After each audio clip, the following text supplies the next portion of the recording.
Hi, welcome to a Chat with Heart podcast. I'm your host, Christina Martin. I'm a singer-songwriter.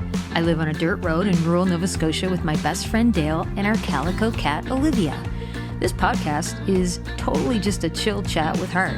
As soon as you tune in here, I consider you one of my little heartbeat listeners. I love sharing these personal stories, and recording these episodes are great practice for me to try and calm the fuck down and just be myself. If we just talk about it, we could shine a light, we could break a dark day. If we just talk about it, we can cut away, we can make a brighter day.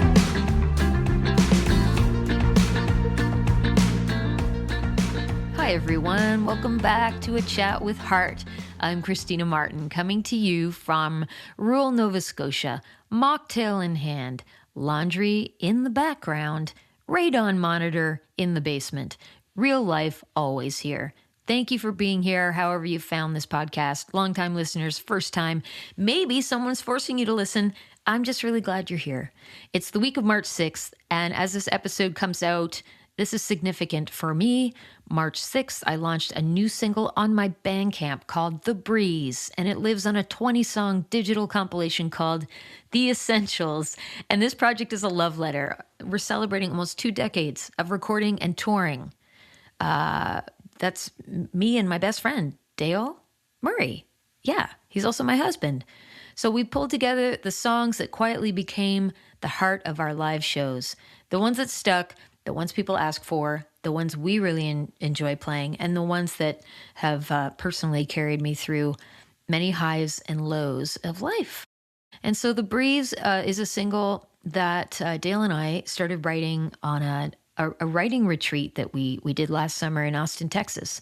And every morning in Austin, when I go down there, I like to go down to Lake Austin before it gets hot and just jog or walk around at the lake. And as I was doing this every morning, I'd see some of the same people, and sometimes friends get together for their morning walk. So everyone's there for some of the same reasons and different reasons. Like some people are there for connection. Some people are there because they just want to get a workout in early. But, we all just, I think, want to feel good. We want to feel something positive in our lives. And that's why we choose to be at Lake Austin early in the morning in Austin.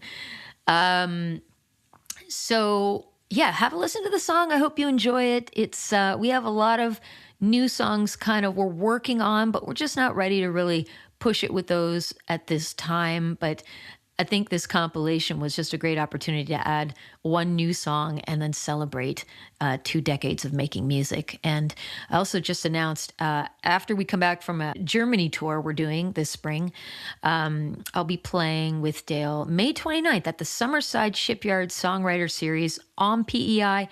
I love PEI so much. If you're listening from the island, get your tickets early. Tell your friends, Nova Scotians, New Brunswickers, make a trip over, stay in Summerside with us. Let's make it a success for this new shipyard series. In other very glamorous news, I've started selling stage wear and other goodies on my Poshmark, which has been surprisingly fun. I was kind of sad because I don't like getting rid of my stage wear, but it's time. The closet can only hold so much. And these little pieces of tour history and other trinkets and treasures, finding new homes actually makes me quite happy. So it's a sustainable, practical, slightly nostalgic experience, and I love it. So check out my Poshmark. There's a fun initiative called Make Do Camp happening in September. I'm going to be a camper. I think it's about gathering people and asking, what do we have? What can we make? How do we support each other? And so I asked Laura Simpson, the creator, to explain Make Do Camp in her own words to you. Hey, Christina, I just wanted to leave you a message. Thanks for registering for Make Do Camp. I am so stoked to have you there as a camper this year.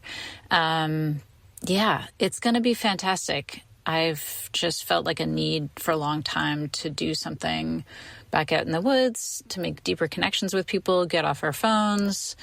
And it's a sober retreat, not because it's meant to be something that sober people do, but just to have a break. And yeah, we're just going to have lots of high-level workshops. There's going to be camp-like recreation, including archery and boating. And yeah, I'm just really happy you're going to be there. And please help spread the word. Love you lots. Thanks, Laura. So visit makedocamp.com. Get your spot. Join me at camp. Maybe we'll share a cabin. I don't know. I have no idea who I'll be sharing a cabin with, but it could be you. I'm celebrating a beautiful creative force in our community today with this podcast. And I'm going to keep on doing that with a Chat with Heart podcast. And I appreciate you listening. I appreciate all your support. And I appreciate my patrons on my Patreon page. Thank you so much. Okay, today's guest is someone who knows how to build something from the ground up and knows how to pivot when life calls for it. Jay Hiltz and I go way back, like I want to say 2006, 2007, and we recently reconnected in Halifax through his Soberish Mocktail shop. Jay is a designer, a strategist, a builder, an entrepreneur. He's creative. He's also practical. He's ambitious.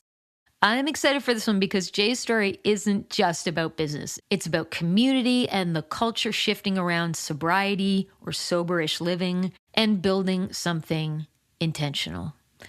Now, as always, this is a Chat with Heart, so we wander, we leave room for tangents, and we have fun. And Jay is a dear old friend of mine, so buckle up, folks. I can't believe I said that. I don't think I've ever said that. Buckle up and enjoy the chat. I almost want to delete that, but I think I'm going to keep it. Enjoy the chat, folks, with my friend Jay Hiltz.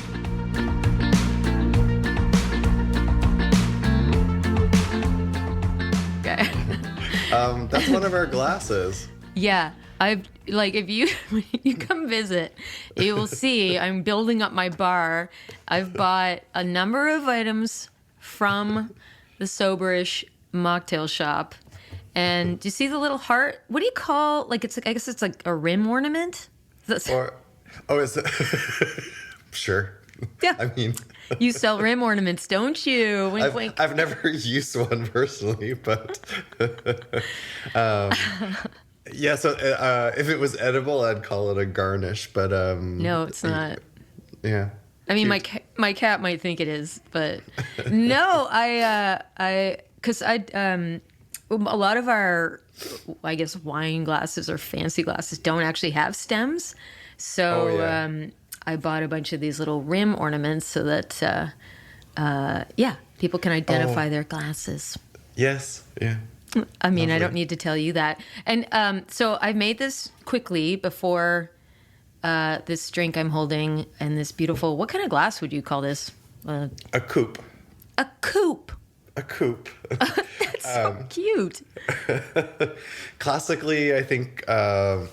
coupes were it was a champagne coupe. So if you see old movies, they were in the wide mouth glass like that. And then there was a change in theory that the smaller skinny ones that we see now, they preserve the bubbles longer. But now these wide mouth coupes are coming back and being trendy for both champagne, but often if you have a whiskey sour drink or a drink that's served without ice, it's in a coupe glass. I love it. Wide mouth coupe. That was my nickname in high school. I know. I'm sure it was. Jay, I made this drink, but it's not tasting as good as the drinks I've had at your shop. What's in it? Okay, the ingredients are great, but so just some soda water and the Drome Awake. Oh yeah. And also I used, is it Miss Butters Bitters? Miss Better's Bitters. It's like a frother. And but I didn't put anything sweet in it, and I do like a little sweet. So it's I guess if you don't like the sweet, it's amazing. But I know it's healthy. It is healthy. You could add a half ounce of orange juice. That would help a little bit. I was running out of time because I didn't want to be late for this, and that would have been my go-to, the orange juice, for sure. Hey, listen, welcome to the podcast. Welcome to A Chat with Heart. Thanks for having me. It's long overdue, my friend. I've missed you. And I'm really glad that we're doing this, and that I feel like you were lost and I found you. But not that you were lost in your life. Just I had lost you. I lost you in my life. Not for any reason. Maybe a little of both. Yeah, we were just busy. Wandering. I feel like a lot has happened since we were once connected more regularly. Yeah, jammed. And well, let's go over that. I mean, we don't have. I mean, you're allowed to ask me questions, but but I have some questions for you. But first of all, we do go way back to. Did we meet in 2006 or 5 or 7? Do we know the moment? I know. It was. You first hired me to play tambourine in February of 2004.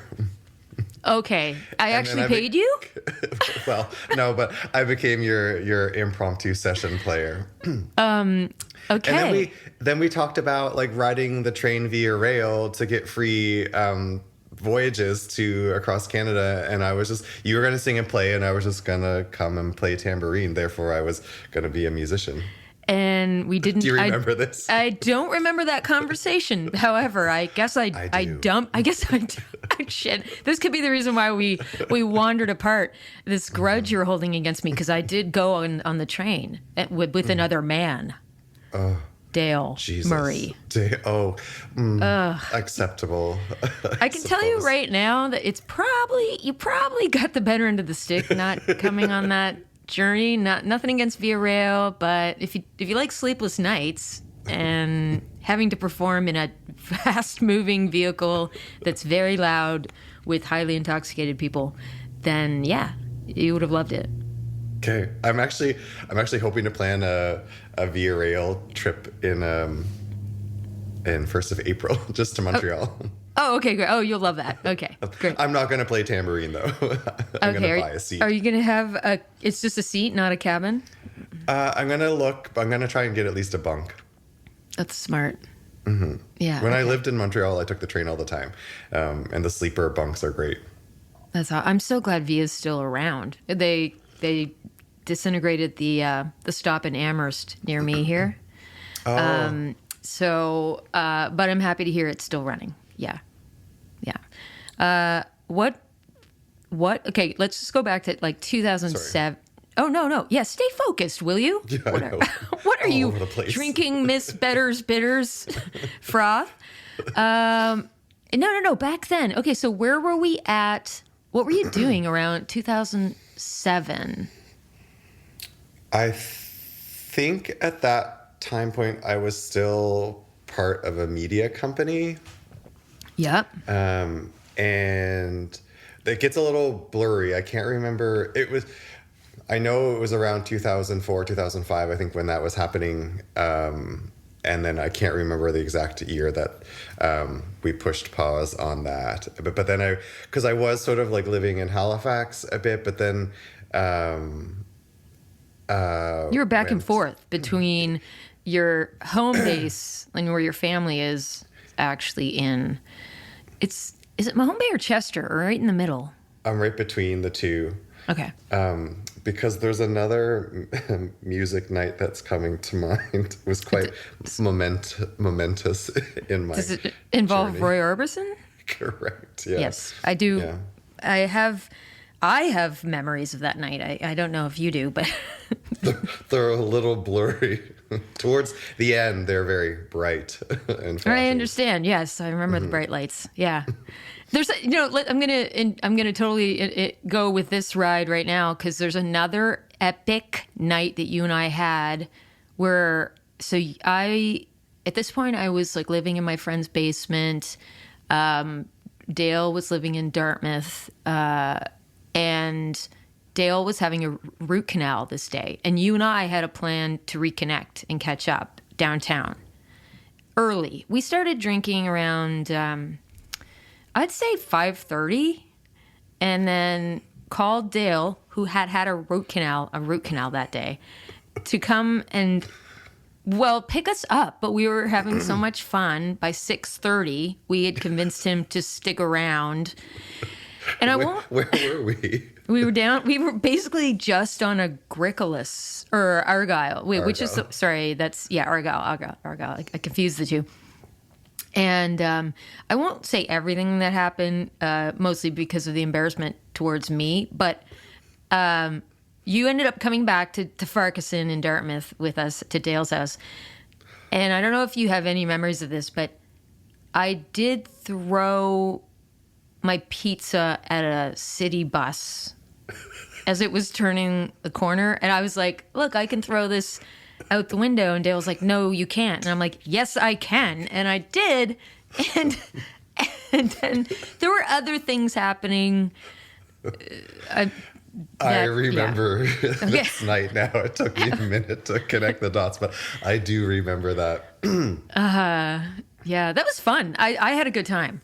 Oh man, like how many memories have been born at that pizza corner and then dispersed? Yeah, too many. And yeah, this will bring it. Now, we are going to talk about Soberish soon. But hence why we needed this in our lives. Well, yeah. Okay. So maybe I will jump to Soberish because, okay, so I do. But back, like, you've always been a creative force. You've always been had jobs that either you're working with your hands or design. Am I right? Mm-hmm. And it was always sort of what I realized, like a little bit later in life, like reflecting back on the various things I've done. I've always really thrived on creating unique experiences for people, which was a big part of like starting with the Airbnb rentals and creating these vacation escapes. But then like moving further into my life and like opening retail stores and really wanting them to be different than what people have experienced before, but also like walk in and just be like this, like from the moment they touch the door until the time they leave, like it's a true experience. It's not just a shop with shelves and funny things on them, but it's like the visit is an experience. Okay, so was Nor'easter Apparel your first business that you opened, or like tell me about that and the evolution of Nor'easter Apparel? And it is an iconic shop, and we'll talk about where the head location is and where people can buy stuff and whatnot. But like, how did you get to that? So it starts early back when the media company that we had at the time in the early 2000s, when we dissolved that, going back to freelancing. But then I started working closely with another girl who specializes in e-commerce. And then after a year or so of working together with her, I was like, Pam, why aren't we doing this for ourselves? I want to sit on the beach and let the orders roll in. You just did. I just did. In Mexico. Nice score. Took 8 years of working 7 days a week to get there. Yeah. So that was sort of the initial catalyst for the idea. And then where Nor'easter is now isn't where it started. I took like $5,000 of my personal money and made a bunch of t-shirts and hoodies, and then started going to farmers markets and then sold them, and then put the money back in, bought more t-shirts and then sold them. And then that was the story of the beginning of the journey. And it was, I hate talking about COVID, so I'm only going to touch on it, but COVID was also the really big catalyst for us. We were already positioned for online, and then people couldn't get home to visit their loved ones, and we had started doing like frig sakes and some good were the first phrases. I put them on tea towels, and then which is another product line, and then my brother's like, why aren't you putting these on t-shirts? And I was like, do people want to wear these on t-shirts? And it turns out they do. So we started with that. And then when people couldn't get home, all of a sudden they could buy these t-shirts with phrases that reminded them of home, and they could wear them or they could gift them. And so COVID was when we really started to soar and started to get like recognition across the country. Then I always wanted a store. I just didn't think the stars would align. And so we started, my partner and I were like, it had built to a point where we were living in a small condo in Halifax, and we were looking for something midway between the South Shore and here. And then I said, well, why not? Let's look at a space that would allow me to have a storefront in it and combine the two. We started building what I have now in the city, but that was so delayed.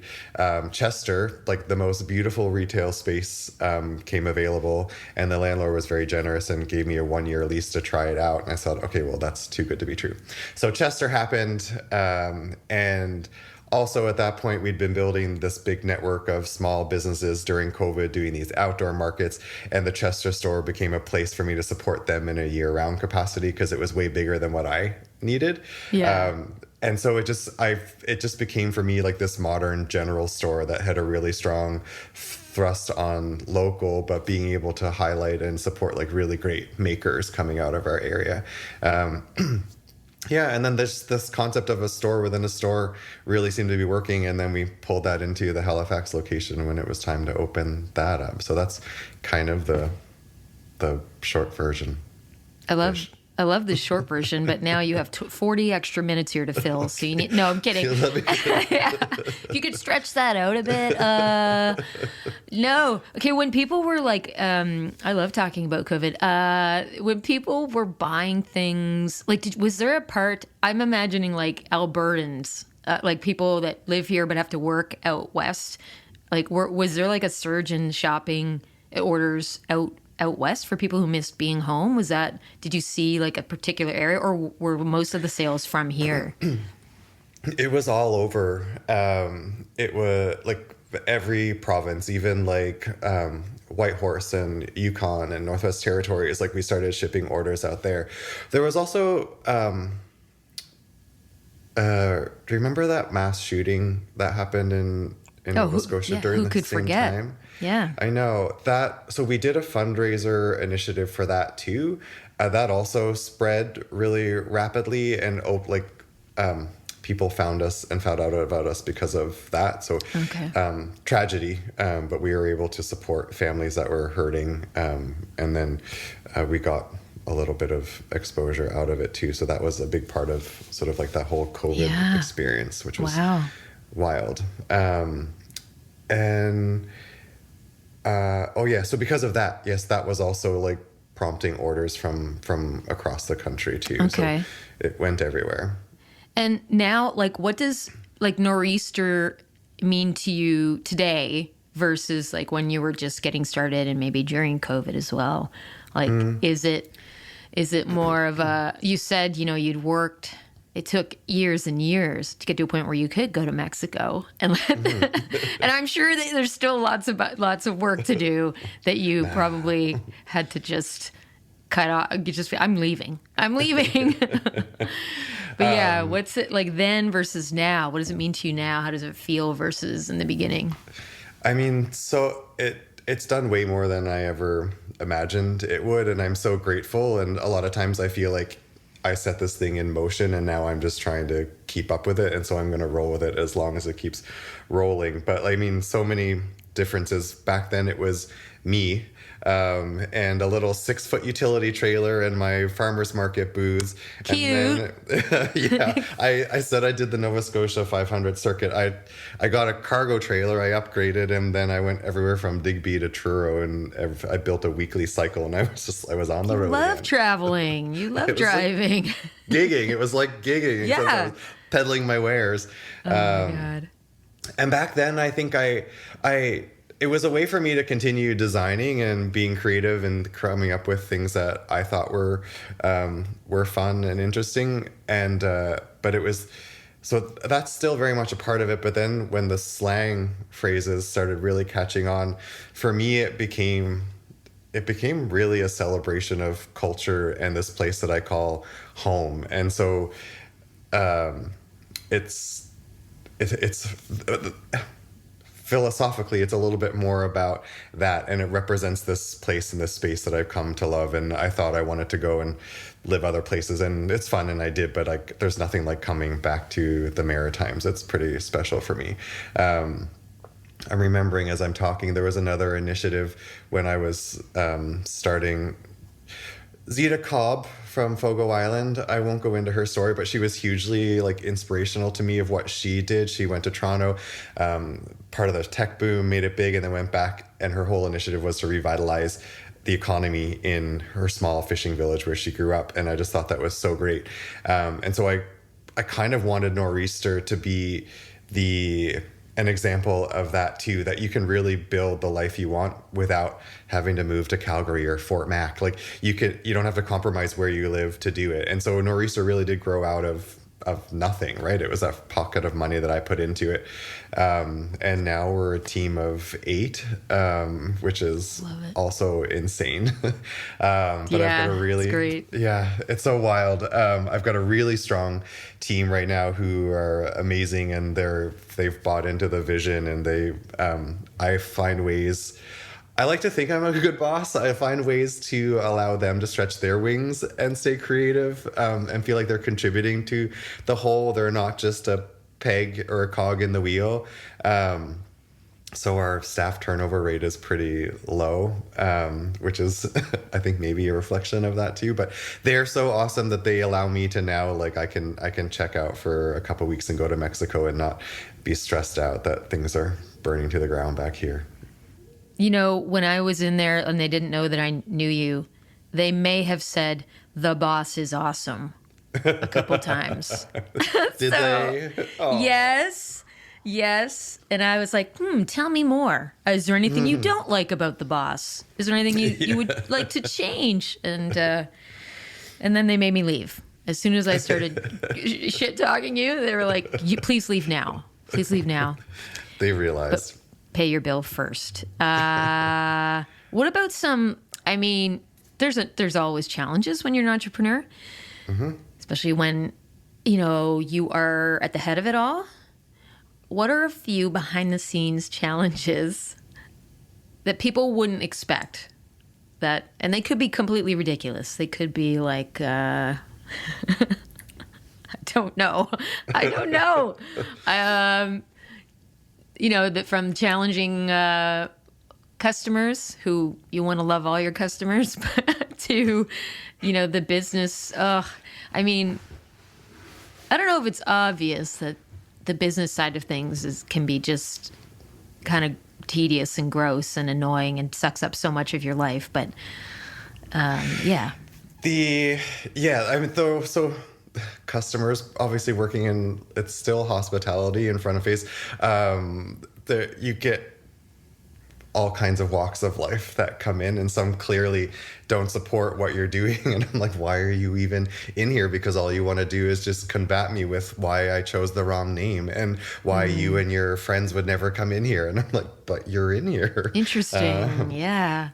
I could share a specific story. I guess that probably could. That customer likely will not find. Yeah, no pressure, but let's. I doubt it, and if they did, they probably would just write to me and complain. But not about you, but just. Do you want to? You don't have to, but I also secretly love hilarious. So I've had people at my shows. Tell me they hate my posters. I'm wearing too much makeup. Why isn't Dale on the poster? Or telling me, I have to start playing more bluesy songs, and they even have ideas for those songs. Like, I'm at the merch table and I'm like, okay, cool, thanks. Like, I'm so glad you're here.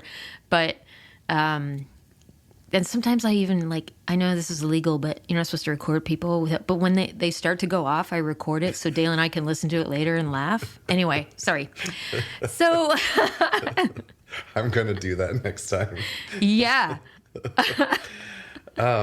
There's 2 experiences that come to mind. I did kind of incorporate them into a reel that I posted to social media, and it's like, why? But this one customer came in and she was clearly like out of her comfort zone, because one of my employees was there and we were casually chatting but still very like present in the shop. And she comes over and she's like, I need help. I'm like, okay. You could tell she was visibly like anxious, and she's like, I want to make mocktails for my friends. And I was like, okay. I said, Paige would love to help you. And so Paige was guiding her through the store, and everything that Paige was suggesting, she was like, no. And like, Paige's like, I want to make mocktails. And like Paige's like, okay, then you need some of these alcohol-free spirits. And she's like, why would I pay for alcohol-free spirits when I can go buy real stuff at the liquor store? And then Paige is like, okay, well, let's go over here. She's like, we've got bitters. You can use bitters with club soda. And she was like, okay. And then she's like, no, I don't want that. No, I don't want that. And then Paige looked at me and she's like, Jay, do you have any suggestions? And then, so I was like, okay, let's reset. Let's try and get to the root of what you're doing. And because she didn't want wine. She didn't want beer.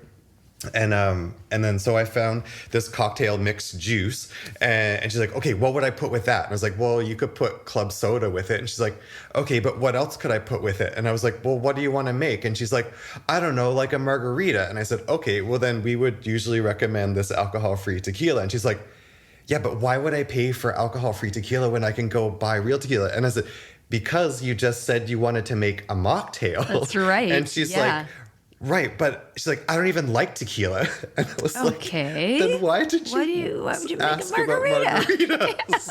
And so it just kept going on. And then eventually I was just like, I think take this and try the club soda and see what you think about that. And then when you come back, if you want to add more, then we can go from there. And she's like, well, when you say it like that, it just makes me feel really bad. And then she started crying, which is unfortunate. I never want a customer to cry. Yeah, I'm sure that's not common. Yeah. We're not laughing. She just sounded like very kerfuffled and highly anxious person, Yeah. And I just said, I was like, everything we're suggesting, you're just flat out saying no to. And she's like, I would call that a miscommunication. I was like, oh, well, you said no. So I'm like, I heard no. Maybe we need to design something like actually a bottle of water, but that it's the front signage is like, this is the mocktail for the person who doesn't want the mocktail or something. I don't know.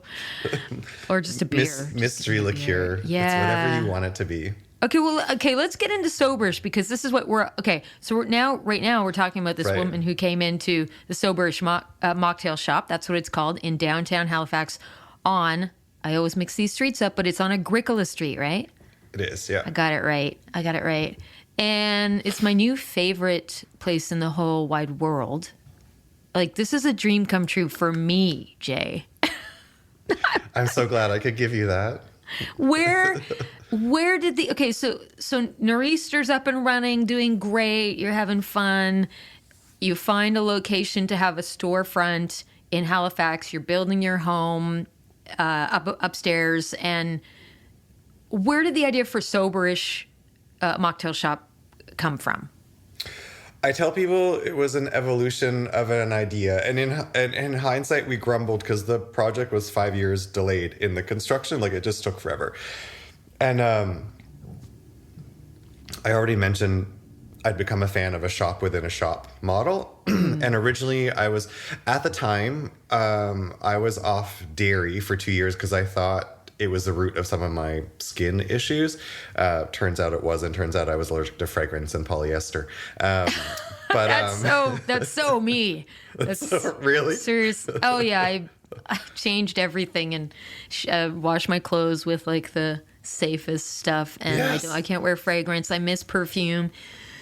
Yeah, and I'm with you. Keep going. This is fascinating. So at that time, I was going to be like, okay, well, let's open a dairy-free espresso bar, because I'm like, I know there are other people out there who are off dairy. So like, let's put sort of like an Italian-style grab-and-go dairy-free espresso bar inside of our T-shirt shop. And my brother, he's like, sure, why don't you cut out 90% of your audience right away by going dairy-free? And I was like, shh.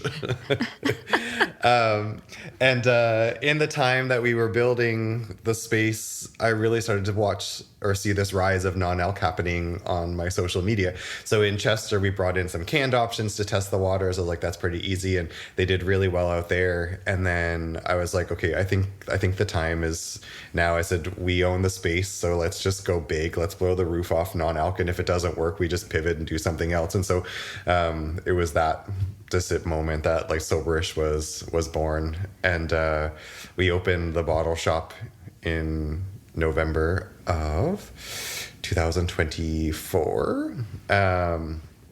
So we're a little over a year, almost a year and a half.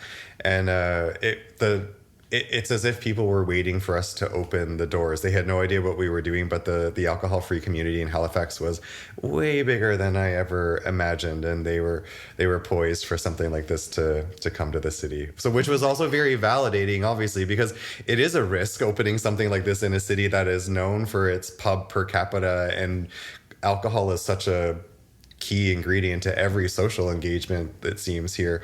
So it felt risky. And of course, there's everyone with lots of opinions about how it's not going to fail and how it was silly and people who don't drink should just go to the waterfront and get a hot dog. And I was like, okay, well, that's not quite the same, but, you know. a little different. Gee, wish I could have a drink, but I'm sober. Why don't I just go down and get a hot dog? That's right, all the vegans said. Yeah, I'm a vegetarian. Yeah. So that's sort of the nutshell. And then once we opened, I had planned to make it look like a bar. I hadn't actually planned to put the bar in it. But then after enough people asked if we were going to start doing bar service, I said, okay, well, let's try and then see what happens. What's the worst that could happen? It won't work, and then we'll stop doing bar service. So I know it's stunning. It's stunning. Thanks. Like I want to be there I want it to be my cheers. Your watering hole. It almost honestly makes me want to move back to the city. Of course, I cannot afford to do that. But can you describe, because you designed it and built it, so you could do this better than me. Because walking in and like all the little details and whatnot, like it really is an experience. And I'm also so excited about this as someone who's quit drinking, misses the romantic side of cocktails and not getting drunk, but having a social experience where I'm holding a fancy glass and sipping something that tastes delicious. And I'll be honest, I don't think alcohol ever tasted delicious to me. I think it was just more the experience of having something fancy made and paying that, money and then just the social aspect of it, right? In a cool vibing place. And so anyway, I'm getting all that and more when I come in.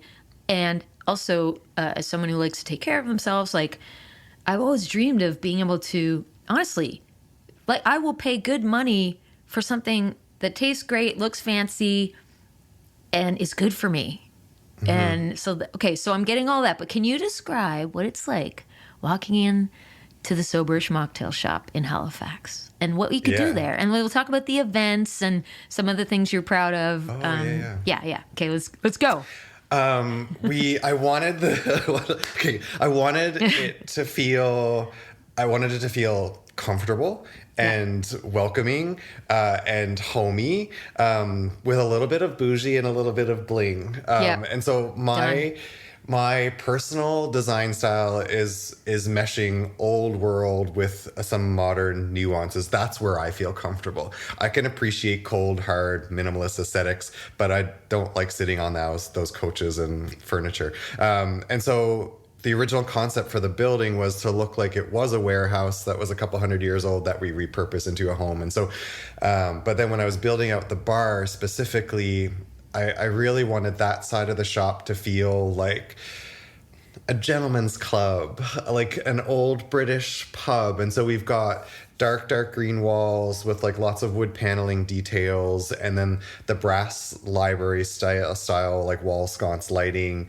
So there's brass hits everywhere. And then I found this most beautiful tile pattern for the backsplash in our shelves, which is kind of this hexagon shape with little brass insets. And as soon as I saw that, Sarah, who is a good friend of mine now, she was the designer on the project. And I was like, Sarah, this is it. I said, we're not looking any further. The whole store is built around this tile.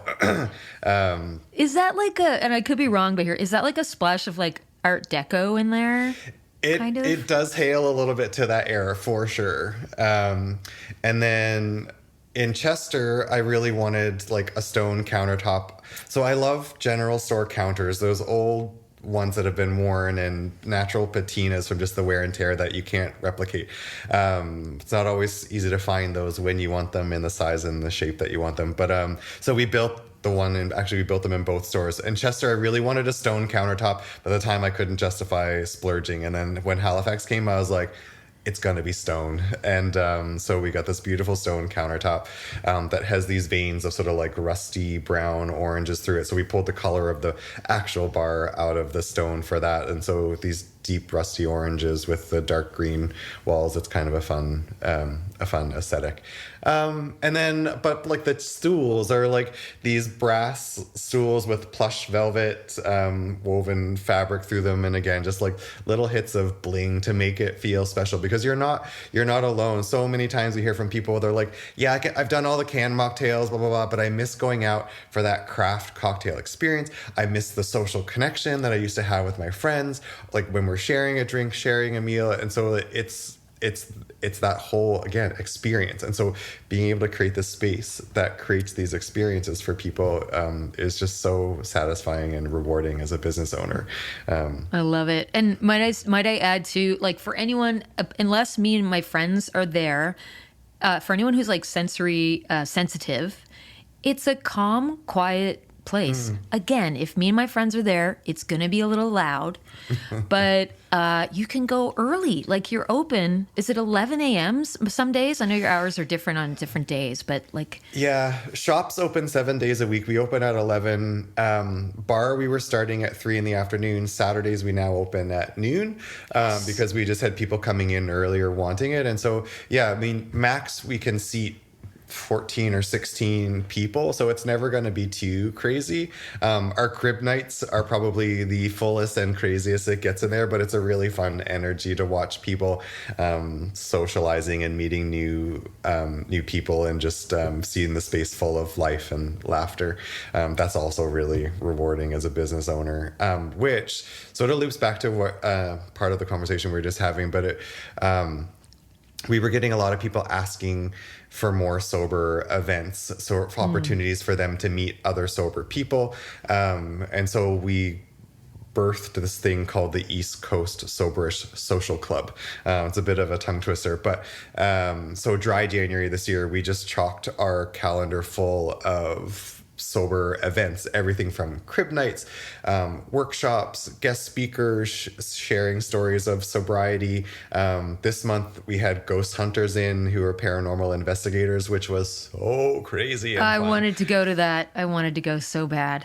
They're coming back for round 2 because it was so well attended and received. It was a ton of fun. Oh, cool. Yes. So, and we started doing yoga, like mocktails on the mat with a local instructor. So she would do this guided yoga session, and then in the background we were preparing cocktails.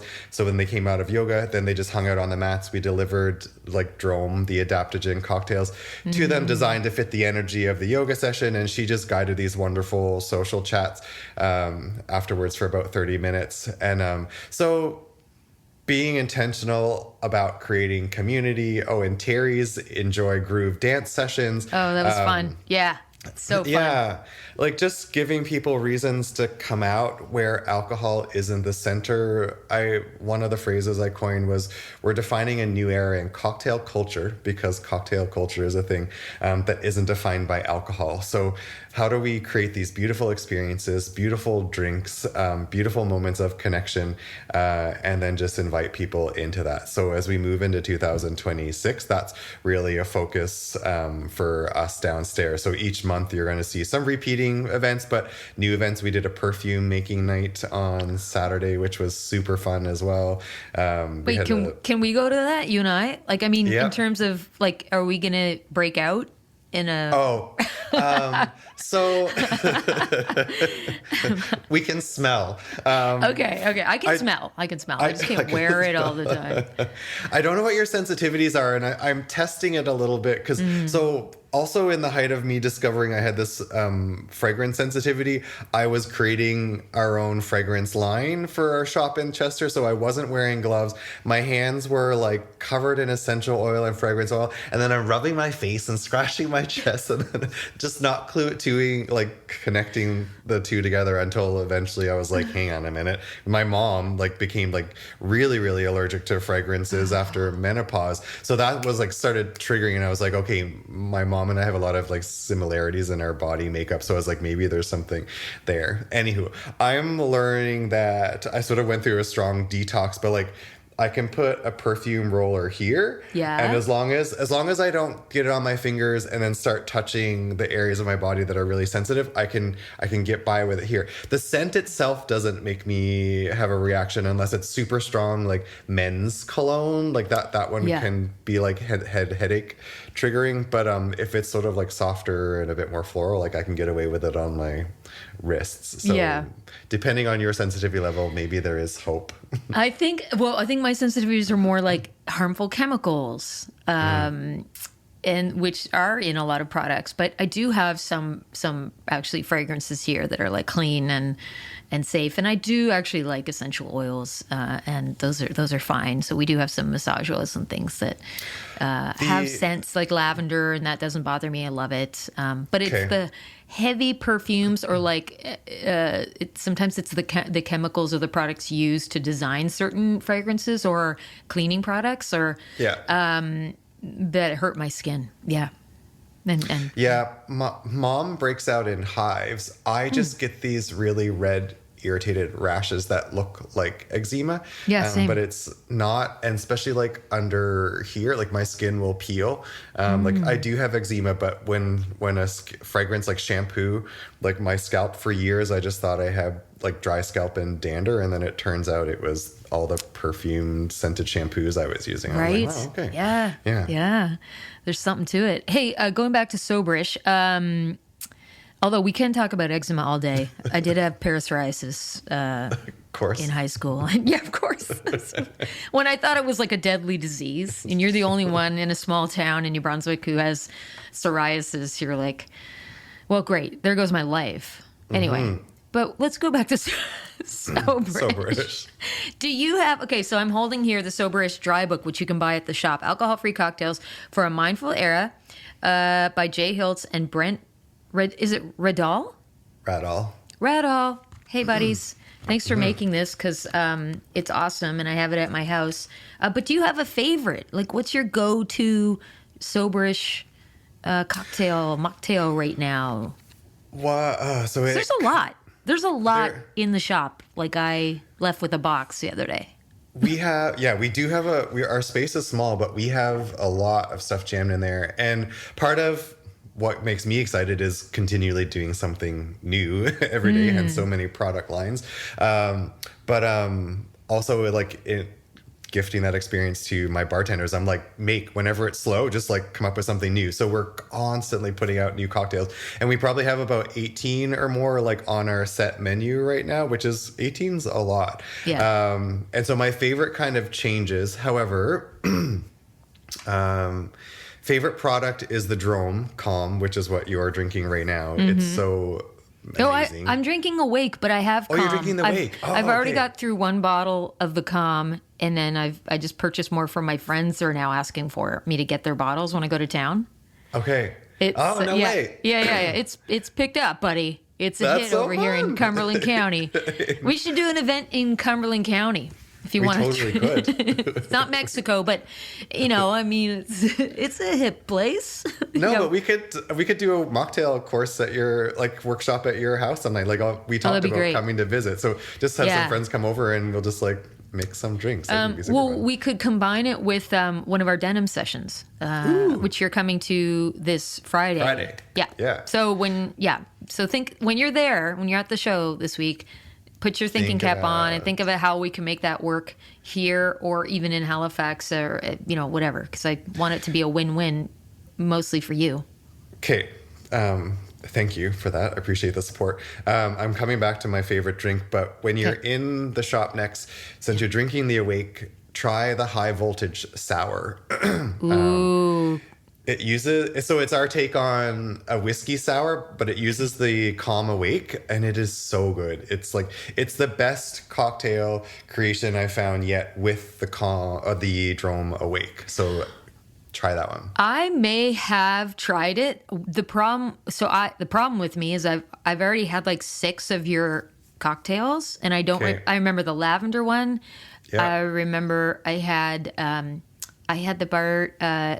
the bartender make me, and even though it wasn't on the menu, this is the great thing. Like you said, you encourage them to your staff to just come up with stuff. Well, they made me an excellent espresso kind of martini kind of cocktail. Oh, fun. So I bought a bunch of stuff too for home here.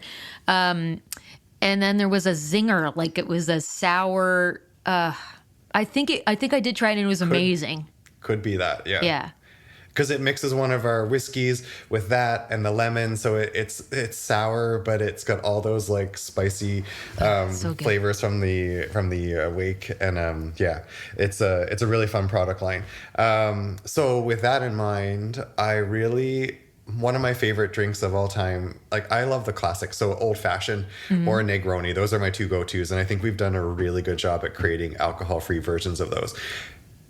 Finding a good whiskey was the dragon we were chasing for a long time. How do you make a whiskey-based drink without whiskey? Like, there's no replacing that kick. So our old-fashioned recipe that's in that book is the best non-alc old-fashioned that I've tried so far. Okay. And I'm not saying that because we made it. So we blend 2 of our whiskeys, and then the fun one that was a game changer and opened a whole new world for us was when we started working with Liquid Gold. Have you heard of Liquid Gold? They're hickory smoked balsamic vinegar? Yes. So Liquid Gold is a shop here in Halifax. They've got a location in PEI too. They bring in flavor-infused balsamics and olive oils. So their balsamic vinegars, the vinegar adds this really fun acidity and zing to a drink, and that's what was missing with our whiskeys in the old-fashioned. So our old-fashioned, I think, is pretty awesome. And then you can make a Drome old-fashioned using the Drome Calm and then one of our other whiskeys, and it's so killer too. Does it taste like a classic old-fashioned? No. Is it friggin' delicious? Yes. Just be open to something a little different. And, yes.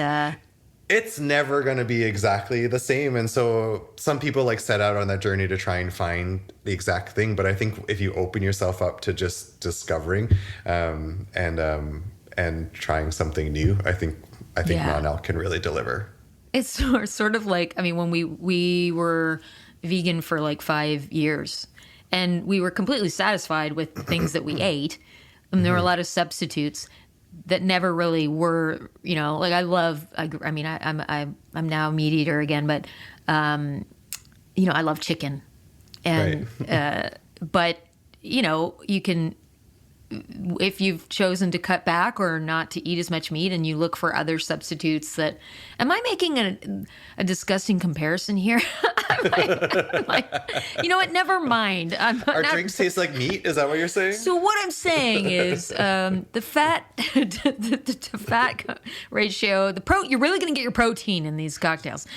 No, don't listen to me. I'm not a specialist in this area, but I will say I brought my mom, and she loves, she doesn't drink a lot, but like she does like to have a stocked alcohol cabinet, and she loves going, and we love going together, and we played Crazy Eights. And like there are games there, like you said, there's a crib night, but there are games there if you just want to go and hang out with a friend and just chill. Like absolutely, we've got games available, different like crib, Uno, Corkle, which is one of my Skippo. Yeah, you can bring games. You can even bring your own food. We've got snacks, but people can order takeout and their favorite takeout and bring it too. That's totally fine with us. It has made me a little bit of a mocktail snob, though. Not snob, but that's good. You're aficionado. Yeah, sure. I've actually stopped calling them mocktails because I call them alcohol-free cocktails because I think mocktails have these connotations that they're all going to be juicy syrups and overly sweet, but the reality is like ours are built as complex as any cocktail from the top bars in Halifax or around the world. And so when I go to different restaurants and I see a mocktail on their menu, I always like to try one just for comparison's sake. And because we really are pioneers here. Like finding a bartender with a non-alc background just doesn't exist. So we've been on this brink of discovery and trying new things. And we go to eJoy, which is an Asian grocery store in Halifax, and they've got so many cool ingredients to try, like blending. So we're always thinking outside the box. But we do cocktails really well. You do, and like you can tell the attention to detail when you're in there, and when you're waiting for your drink. It's like. It's not a quick, like, they're not pouring something, from a can and going, here you go. I mean, sometimes they might. There are canned products there that if you want that, that's fine. But yeah, no, it's high end. Like it's really cool experience. I highly recommend. And honestly, that's where I'll be most of the time when I'm in Halifax. So did I sell it to anybody listening? I hope so. I was gonna say one of our bartenders just picked up a couple shifts at another place in town, and he's like their mocktails are like blueberry syrup and club soda. He's like, even their drinks, it's 2 ounces of this, and then you top the glass up with this. Well, he's like 7-Up, or like pop, and I don't like pop. Like I just don't. It's exactly right. He's right, and this Enzono? Enzoni? Oh, or Enzono, yes. Enzono looks amazing. Yeah, that was a fun one too. That was Brent's creation for a private party we hosted last summer. So all those drinks have been made and sold here at the bar and tested and perfected. Tropical, it's fun. Like it's hot. That's one. That's another one. That one, probably one of our top sellers. It's off the menu now, but people still come in and ask for it. And most people can't believe that there's no alcohol in it because we blend a few different rum types in there. So it's like our version of a tiki drink. It is really fun. And it's really delicious. But I think what makes our drinks successful too is like most places will have like one or two, like a gin and a rum option to play with, but we've got 80 plus spirits behind the bar to play with, so we can really get precise and like bring in a 1/4 ounce of this and that, and scotches and whiskeys and bourbons, and so it makes a difference. It's incredible. I'm going to try the Lil Frigger next time I go, and if they'll make it for me. But I just bought the gin and a vodka. I can't remember the names, but the bottles are also stunning. Like I'm keeping all the bottles to put flowers in, and as gifts or just around the house. The products are just really beautiful. The vodka bottles are really stunning, but I think non-alc has like a rep of being slightly boring, and so I feel like producers in this world really go above and beyond making their packaging look interesting, so that it has some shelf pop. But what was I gonna say? I think you bought the 0 gin when you were in last. I think that's the one. Yeah, Jana said, your friend was here, the really pretty one who comes in with her mom. Jana, I love Jana. She's so great. Yeah. Yeah. Oh my gosh. She's from Ukraine, and she's been such a wonderful addition to the store. That gin was like a new discovery, and it like customers love it.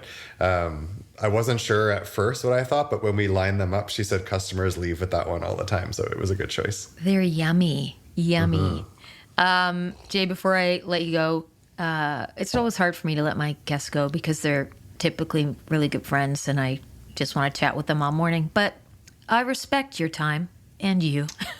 I'm sad it's over already. It's not over. Wait. One more question. I mean, I have a million more, but we didn't have time. So we'll just have to have you back another time. Tell people where to find you online, on location. What do you want to tell them? Websites, socials? You can find us on social, Soberish Mocktail Shop, 2443 Agricola Street, across the street from Studio East Restaurant. We're on Google Maps. You can search us there. We're on Apple Maps. You can look us up there. And we're open 7 days a week. website, head to nor'easterapparel.com. Nor'easter spelled like the storm, nor'easterapparel.com. And we've got a Soberish page on there. You can find our contacts and sign up for our Soberish newsletter. Love it. Okay, so we'll see you, my little heartbeat listeners, some of you, if you're not overseas or outside of Nova Scotia, we'll see you at a Soberish event soon, or at Soberish. Now, are you going to change the title to Cocktail Shop or Mocktail? I know. I was like, oh, we might need a name change here. It's still going to say Soberish Mocktail Shop for now, but it may change. We've been coining like Soberish Dry Bar for the bar inside. So we'll see. There might be a mashup of the two. I love it. And I know I had nothing to do with it, but I'm so proud of you. Oh, thank you. Yes. That means a lot. I'm so happy for you. It's a really fun space to be playing in. Like it is work, but it doesn't feel like work most of the time. So it's a neat adventure, and it's cool because you never know where life's gonna take you. I wouldn't have known like even 5 years ago that I'd be doing this. So I'm glad it's taken you here. I love the space. I love your homes. And you have a beautiful family. It's no wonder you're a beautiful person doing beautiful things. Thank you for being on a Chat with Heart podcast. And I can't wait to see you very Friday. soon. Yeah. Friday. Yeah. Okay. Thank you for having me. Bye. Love you. Love you too. It's love.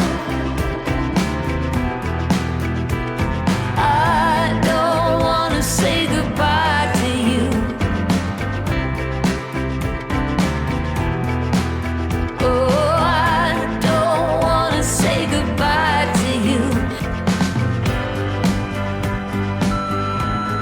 Welcome to the Heartbeat Hotline, 1-902-669-4769. I'm the host of a Chat with Heart podcast, Christina Martin, and I'm so excited you called. Leave me your question, a suggestion for the podcast, or a comment about this episode. Please be aware your message may be used on the podcast and social media. Tell me your name, where you're calling from, and it's also fine if you want to remain anonymous. Thanks for listening. Have a great fucking day. Hey, thanks for listening to A Chat with Heart, produced by me, Christina Martin. Co-produced and engineered by my partner in life and sound, Dale Murray. Dale's not just a wizard with knobs, he's also a killer singer-songwriter, session musician, and music producer. Go snoop around his world at dalemurray.ca. The podcast theme song, Talk About It, and I Don't Want to Say Goodbye to You were written by me and recorded by Dale. Want to support what we do? You can snag CDs, vinyl, digital music, and some weirdly delightful merch like custom puzzles and temporary tattoo packs over on my Bandcamp. If you're into keeping indie art alive or just want good karma, become a monthly or yearly member on my Patreon. It's a platform that helps creators get paid to keep making stuff we love.